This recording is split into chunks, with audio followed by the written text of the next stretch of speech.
Good Tuesday morning, everyone. This is Mary Elizabeth with Sacred Love Tarot, and this is your collective general energy reading for today, Tuesday, April the 23rd, 2024. Thank you so very much for turning up and tuning in, for liking, subscribing, commenting, hitting the notification button, and sharing. If you'd like to send a donation or a blessing to the cause, you can do so through PayPal or Cashapp, and those links are in the description below. If you would like to schedule a reading, that information and the link to my email is in the description below as well. So I tried to change things up a little bit, and I have a table and better lighting, I think. So we're going to see how this rolls.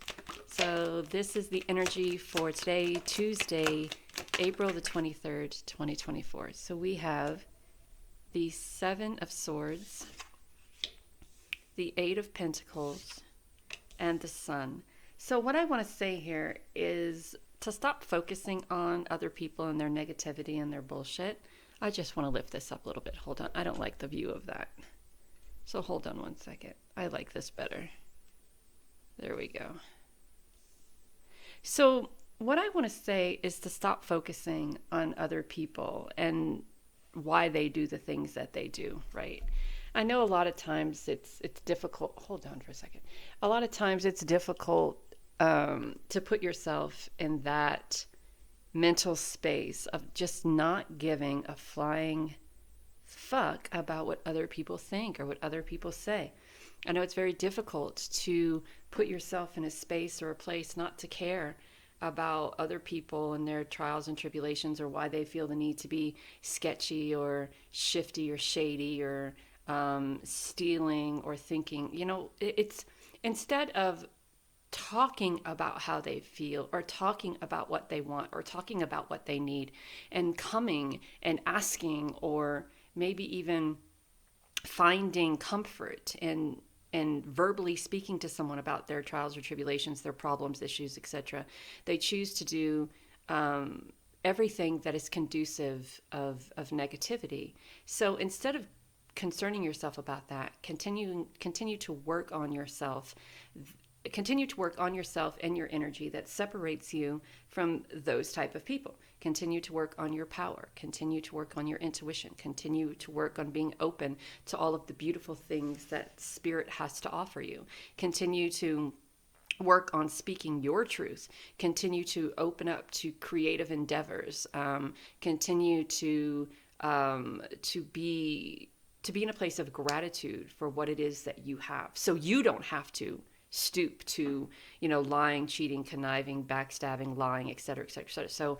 So if we detach ourselves away from this and do more of this, then this is most likely the energy that we will be surrounding ourselves with today. And I know it's difficult. I know that everyone, for some reason, we as humans have this pull toward drama, this pull toward chaos. We love watching the train wrecks. We love being right. We love putting ourselves in situations that throw other people under the bus or call other people out or whatever.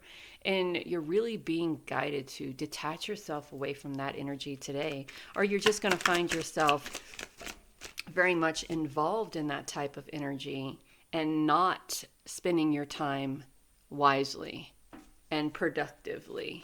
That 10 of Pentacles has more than enough for everyone. More than enough for everyone. You are really coming into your own as a divine, as a human having this spiritual experience. You're really coming into your own. You're really working on building your self-esteem, working on your craft, working on what you believe and why you believe. And all of this working that you're doing on yourself is really bringing you into a time of abundance and prosperity and growth and stability and balance and loyalty and position and power, which is more than enough for everyone. But it's your knowledge. It's what you know that is helping you here. It is your connection to the divine. It's your connection to spirit and source. It's your connection your personal power. It's your connection to your intuition. It's your connection to your creativity. It's your connection to your balance and your stability. It's your connection to your divine gifts. And then someone is going to come along and tell you that in order to get this, you have to give up this, or in order to get this, you have to give up that. So someone is going to come along with their bullshit stories and say, in order for you to be prosperous and abundant, you have to follow God's law. You can no longer read tarot. You can no longer work on your craft. Or someone's going to come along and say, in order for you to be this divine spiritual being, you have to let go of all your worthy goods or worldly goods. And that's not that's not how that works. Because we are in this. We are building up our spiritual abilities, our spiritual gifts, in order to step into a time of abundance and prosperity and clarity and creativity and growth, right? We will, spirit, source, I was going to say we would never ask you to give up one for the other. That's not the way it works over here. It's not the way it works. We very much applaud you and encourage you to work on all things that have the opportunity, the potential of bringing you divine happiness and goodness and health and wealth. We would never say that you have to sacrifice one for the other. So don't let whomever this person is who's been cheating and deceiving and conniving and full of BS convince you of that. We have animals. So you may be getting sights, you may be seeing your spirit animals, be it owls for wisdom, doves for peace, dogs for loyalty, cats for luck, snakes for transformational energy, which could also be, I have the hiccups now, which could also be, snakes can also represent someone who is slithery, slimy, that kind of thing. So if you are in your waking state or in a dreaming state, meditation state, you see animals, define those accordingly. You define the definition to those accordingly. For me, it's dragonflies. Oh, here's the cat. Well, remember I mentioned the cat and good luck. There's also a little leprechaun here with the pot of gold. The sunflowers that you see here is your divine connection to spirit and source. I mentioned dragonfly. Here we are, dragonfly. And dragonflies are cool because regardless of what direction they go, it's intentional, right? I'm going this way, up, down, backwards, sideways. And dragonflies have always been for me a message of you're on the right path, you're on the right track, things are going great. Before I started this reading this morning, I had asked Spirit for a sign. I know this tablecloth has dragonflies on it, so I wasn't looking at this tablecloth and going, aha, that's the sign. But I will look at this good luck card, and out of 50-something cards, the card with the butterfly came up as soon as I asked Spirit, or immediately after I asked Spirit for a sign that I am on the right path and everything is working out as it should be. We have ladybugs, which are also a sign of luck and love. We have the acorns, which are a sign of prosperity and abundance. And what we need you to do right now is to stop taking on any unnecessary responsibility that you feel that you're obligated to take on, right? You're not obligated to take on anyone's burdens or responsibilities. You're not obligated at all to carry the load for anyone else while they're out living their best life and you are struggling to do what you need to do for you and for them. So I feel that the High Priestess card is really you tapping into your divine energy and learning these things, learning how to come into balance and stability with who you are as a divine being, but who you are as this human being, being trained or convinced that these are all the things that you have to do in order to live a life of abundance and prosperity, which means sacrificing one for the other,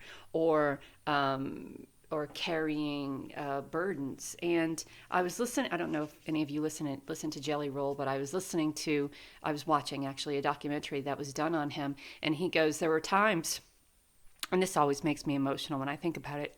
There are times that I've sat and I've asked myself, how much do I have to take in order for me to get even, to be able to be successful in abundance and prosperous, right? What do I have to do to balance that energy? And how much sacrifice do I have to sacrifice in order to balance that energy? And I think when we get into a mentality like that, I think that and he recognized it. He recognized that when we start thinking like that we are our own worst enemy. When we start thinking of, okay, so how much shit do I have to go through in order to create this life that I desire to create? How much do I have to pay in order to pay energetically or spiritually in order to get to where I want to be? What do I have to do? And what is that payoff, right? And I think that sometimes a lot of us have a tendency to think that. We think that the reason why we are going through the life that we are going through is because we're paying for something that we did from our past, or we're paying our dues, or we are, we are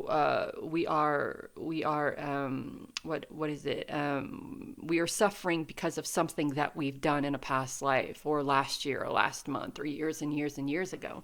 And the reason why I think that we are trapped in that kind of mentality is because, people talk about karma. We talk about what goes around comes around. We talk about when you do bad to others, it comes back on you. And we talk a lot about that. And that thought is so stuck in our head that we generate through energy all of these bad things, because that is what we're thinking. We're thinking, I have to pay for A, B, C, D, E, and I have to go through all of the chaos and the craziness and all the bad things in order to be successful. So we unintentionally manifest shit in our lives, thinking that we are paying for something that we did 5, 10, 20 years ago so we can have a better life in the future. And I think that, and for myself, I am trying to figure that out spiritually, right? How does that work spiritually, right? Would spirit, source, God, whomever is out there in the great wild yonder, would they say to us, if they were here, your ancestors, your angels, your guides, your protectors, spirit, source, whomever, would they say that in order for you to live an abundant life, that you have to sacrifice something for something? Would they say that in order for you to live an abundant life, you have to pay a toll for what you've done in a past or a past life? And then we have people that say the past doesn't matter. What matters is right here, right now, and how you present yourself right here, right now, in this present moment. So that's something to think about. So in this particular case, no, you don't have to sacrifice anything. You don't have to sacrifice one for the other. You can have both and live very abundantly, but you have to release that energy of you have to sacrifice this for this, right? So we have faith. Faith is a word that should be used in conjunction with the word no. I don't have to have faith, or what's that word? Anyway, you don't have to have faith in God. I just have to know that he and she are in my life and perfect. What is that word? I'm going to have to look that up, because let me tell you, I'm not good at all of that. Okay, so faith is a word that should be used in conjunction with the word no. I don't have to have faith in God. I just have to know that he and she are in my life and are perfect. And then one more card. So we are going to go with the card Bliss. Look at that. I love that. How we have climbing the ladder and out the window. You cannot find total bliss in this world, but we can preview it and even at times feel overwhelmed with joy. This can be accomplished by accepting the universal truth that spirit is all love, or God is all love. All right, so I will leave you with that today. Know that you are divinely guided and loved. And until tomorrow, take care of you.